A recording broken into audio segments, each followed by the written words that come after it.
वहीं राजस्थान के अलवर में तेंदुए का खौफ लोगों के चेहरों पर साफ साफ देखने के लिए मिल रहा है।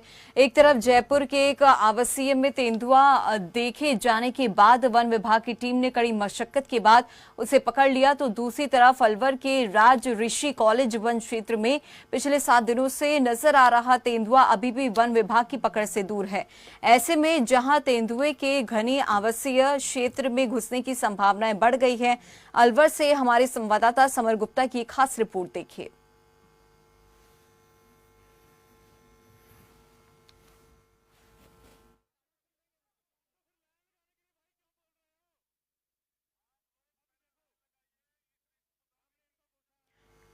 तो आबादी वाले क्षेत्र में तेंदुए की मूवमेंट यहां देखी जा सकती है। वन विभाग की टीम मौके पर पहुंची और अपनी आगे की कार्रवाई में जुट गई। एक तरफ राजस्थान के जयपुर में तेंदुए के आने के चलते जिस तरह शहर में वन विभाग की कार्रवाई रही, तकरीबन 4.5 घंटे के अंदर उस तेंदुए को ट्रैंकुलाइज कर रेस्क्यू कर लिया गया। दूसरी तरफ मैं अलवर में खड़ा हूं। अलवर से जुड़ा मेरे पीछे ही राजऋषि कॉलेज का भवन है जो आप देख पा रहे हैं, और साथ ही इस तरफ पूर्व केंद्रीय मंत्री जितेंद्र सिंह का निवास है। ये उन्हीं के निवास से जुड़ी हुई जमीनें हैं जहां पर खेती बाड़ी की जाती है। अब हम आपको बताने वाले हैं कि पिछले 7 दिनों से अलवर के सरिस्का वन क्षेत्र से तकरीबन 400 बघेरों में से एक बघेरा यानी एक तेंदुआ इस अलवर शहर में आया हुआ है, जिसे लेकर सर्च ऑपरेशन चल रहा है। लेकिन आज 7 दिन बाद भी जो सर्च ऑपरेशन है उसमें तेंदुआ कहीं ना कहीं इनके पकड़ में नहीं आया है। सिर्फ अब तक जिस तरह के इन्होंने कई जगह पिंजरे लगाए, वहां पर राजऋषि कॉलेज के अंदर जो वन क्षेत्र है वहां पर उसके पगमार्क मिले, लेकिन आज सुबह वो पगमार्क वहां गायब थे। ऐसे में वन विभाग की टीम ने इस पूरे क्षेत्र का दौरा किया और हम आपको दिखाना चाहेंगे कि देखिए यहाँ पर जो ये गोल घेरा बना हुआ है, यहाँ पर ये पगमार्क आज उस तेंदुए के नजर आए। इसी तरह के पगमार्क मैं आपको आगे भी दिखाना चाहूंगा कि आप देखिए एक और पगमार्क है, और इस पगमार्क की स्थिति में आपको बता दूं इस तरह से नजर आ रहा है। और सबसे अहम बात है कि मेरे इस तरफ देखिए आप, ये बिल्डिंगें नजर आ रही हैं, यानी शहरी क्षेत्र है। और दूसरी बात, मेरे अगर इस तरफ की बात की जाए लेफ्ट हैंड साइड, तो आप देखिए यहाँ से ये मुख्य मार्ग जाता है, जो यहाँ से जाता हुआ सीधे इटाराना रोड जाएगा।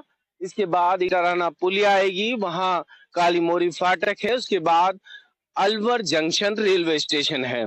यानी तकरीबन अगर बात की जाए तो ये पूरा 2 किलोमीटर का एरिया पूरा आवासीय क्षेत्र है।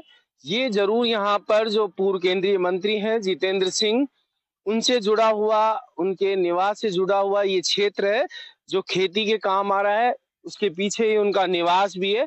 ऐसे में ये बड़ा सवाल है कि वन विभाग की लगभग 7 दिन की ये सर्च ऑपरेशन यदि तेंदुए को अब तक नहीं पकड़ पाई है, तो क्या तेंदुआ अब आवासीय क्षेत्रों में भी जाने लगेगा? क्योंकि शुरुआत इसी बात से हुई थी कि अलवर शहर के राजऋषि कॉलेज से जुड़े फ्रेंड्स कॉलोनी के जो आवासीय क्षेत्र है वहां 2 महिलाओं ने उस तेंदुए को देखा, जिसके बाद पूरे सर्च ऑपरेशन की कार्रवाई शुरू हुई। लेकिन तकरीबन 7 दिन यानी 168 घंटे बीतने के बाद भी अब तक वो तेंदुआ वन विभाग की पकड़ में नहीं है। ऐसे में हालातों को लेकर वन विभाग से जुड़े कर्मचारी और अधिकारी क्या कहते हैं वो भी हम आपको सुनाएंगे। आप बने रहें हमारे साथ।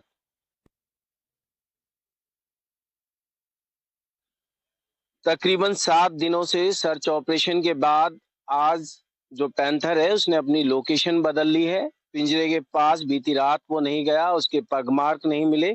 तमाम हमने आपको हालात दिखाए कि किस तरह अब वो उस मुख्य मार्ग के आसपास गुजरने लगा है जहां से यातायात जुड़ाता है। और आवासीय क्षेत्रों की बात की जाए तो उस तरफ शांति कुंज है, इस तरफ मोती डूंगरी की बात की जाए तो मोती डूंगरी का जो ये क्षेत्र है यहाँ पर पूर्व केंद्रीय मंत्री जितेंद्र सिंह का निवास स्थल है। और इसी तरह हम बात करें कि मोती डूंगरी के अगर दूसरी तरफ जाए तो काली मोरी फाटक की तरफ जाता है। और सबसे अहम बात कि अलवर रेलवे जंक्शन ये भी अब ज्यादा दूर नहीं है। हमारे साथ वन क्षेत्र से जुड़े हुए कर्मचारी अधिकारी हैं, इनसे जानते हैं आज क्या स्थिति रही सर। आज पिंजरे की तरफ तो आया नहीं है, उधर कोई मूवमेंट नहीं है। ये फूल बाग की तरफ मूवमेंट दिखी है आज। जी। क्या लग रहा है आपको कि उसने अपनी जो टेरिटरी पहले बनाई थी, जिस तरह 6 दिनों में मिला, वो उसने बदल ली है? हाँ, बदल लिए आज और देखेंगे कि कभी-कभी बदल लेता है शिकार की वजह से। अच्छा, लगातार आप लोग प्रयास कर रहे हैं, पिंजरे लगा रहे हैं, 1 के बाद 2 हुए, 2 के बाद 3 हुए। पिंजरों का भी आपने जो स्तर है, लोकेशन है, वो बदल दी, एनवायरनमेंट बदला, पेड़-पौधे लगा दिए उस पर, बकरा भी रख दिया उसमें, मुर्गा भी रख दिया। वजह क्या है, क्यों नहीं आ रहा? आज उधर मूवमेंट नहीं हुई।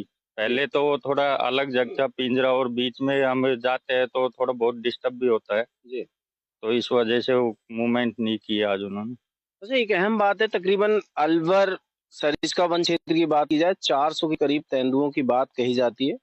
जयपुर में तकरीबन 4.5 घंटे में रेस्क्यू कर लिया गया। यहाँ 7 दिन हो गए, 168 घंटे बीत गए। क्या लग रहा है आपको कि कहाँ चूक हो रही है जो ये हाथ नहीं आ रहा?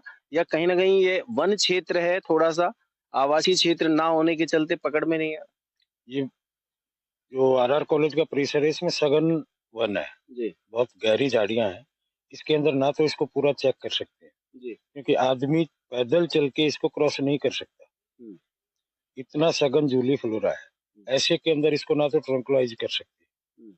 ये आएगा पिंजरे में आएगा या फिर कोई दूसरा रास्ता अपनाना पड़ेगा जो इसके नजदीक पहुंचे। अच्छा, जिस तरह अब ये मुख्य मार्गों के आसपास आ गया है, आवासीय क्षेत्र भी है, फूलबाग में भी पूर्व केंद्रीय मंत्री का परिवार भी रहा करता है। आपको लग रहा है कि अब आबादी क्षेत्र में इसका रुख हो गया तो खतरा है बड़ा? आबादी क्षेत्र के अंदर जब तक इसको यहाँ पर शिकार मिल रहा है, पानी मिल रहा है, आबादी क्षेत्र की तरफ रुख नहीं करेगा।